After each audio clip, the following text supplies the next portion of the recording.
Busy but hygienic ಆಗಿ high quality food ನಾವು provide ಮಾಡ್ತೀವಿ. ಇದು ವೆಯ್ಟ್ ಬಂದು 450 ಗ್ರಾಮ್ ಒಬ್ಬರಿಗೆ ಇವಾಗ ಮುದ್ದೆ ಸಾರು ನೋಡಿದ್ವಿ. ಇವತ್ತು ರೈಸ್ ಪುದೀನ ರೈಸ್ ಮತ್ತೆ ಒಂದು ಬಾಳೆಹಣ್ಣು, ಅದು ಮುದ್ದೆನ ಕೊಟ್ಟು ಇದು ಕೊಡ್ತೀವಿ. ಅದ್ರ ಜೊತೆ ಒಂದು ಬಾಳೆಹಣ್ಣು.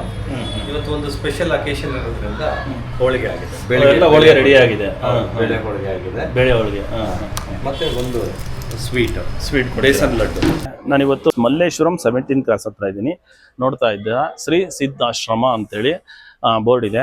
ಇಲ್ಲಿ ಅಡ್ರೆಸ್ ಇದೆ ನಂಬರ್ 13 14 ಸಿದ್ಧಾಶ್ರಮ ರಸ್ತೆ, ರಂಗನಾಥಪುರ 17ನೇ ಅಡ್ಡ ರಸ್ತೆ, ಮಲ್ಲೇಶ್ವರಂ, ಬೆಂಗಳೂರು. ಬಂಧುಗಳು, ಇಲ್ಲಿ ಪ್ರತಿದಿನ ಅನ್ನದಾಸೋಹ ನಡೆಯುತ್ತೆ. 12 ಕಾಲಿಗೆ ಪ್ರತಿದಿನ ಪೂಜೆ ನಡೆಯುತ್ತೆ. ಆಶ್ರಮದಲ್ಲಿ ಪೂಜೆ ನಡೆದ ನಂತರ 12:30 ಅನ್ನದಾನ ನಡೆಯುತ್ತೆ. ಇದು ಸುಮಾರು ಆಶ್ರಮ ಸ್ಟಾರ್ಟ್ ಆಗಿ 1930ಯಲ್ಲಿ ಆಶ್ರಮ ಸ್ಟಾರ್ಟ್ ಆಯಿತು. ಈ ಅನ್ನದಾಸೋಹ ಅಂದರೆ ಅನ್ನದಾನ ಮಾಡ್ತಾ ಇರೋದು 35 ವರ್ಷಗಳಿಂದ ಮಾಡ್ತಾ ಇದ್ದಾರೆ. ಪ್ರತಿದಿನ ಮಾಡ್ತಾ ಇದ್ದಾರೆ. ಭಾಳಷ್ಟು ಜನ ಕೂಲಿ ಕಾರ್ಮಿಕರಿಗೂ ನಿರ್ಗತಿಕರಿಗೂ ಭಾಳಷ್ಟು ಜನಕ್ಕೆ ಸಹಾಯ ಆಗ್ತಿದೆ. ಒಂದೊತ್ತಿನ ಊಟ. ಕರೋನಾ ಟೈಮಲ್ಲಂತೂ ಭಾಳಷ್ಟು ಜನಕ್ಕೆ ಹೆಲ್ಪ್ ಆಯಿತು ಅಂತೇಳಿ ಸಾಕಷ್ಟು ಜನ ಹೇಳಿದ್ರು. ಬನ್ನಿ ಆಶ್ರಮದ ಬಗ್ಗೆ ನಿಮಗೆ ಪರಿಚಯ ಮಾಡ್ಕೊಡ್ತೀನಿ.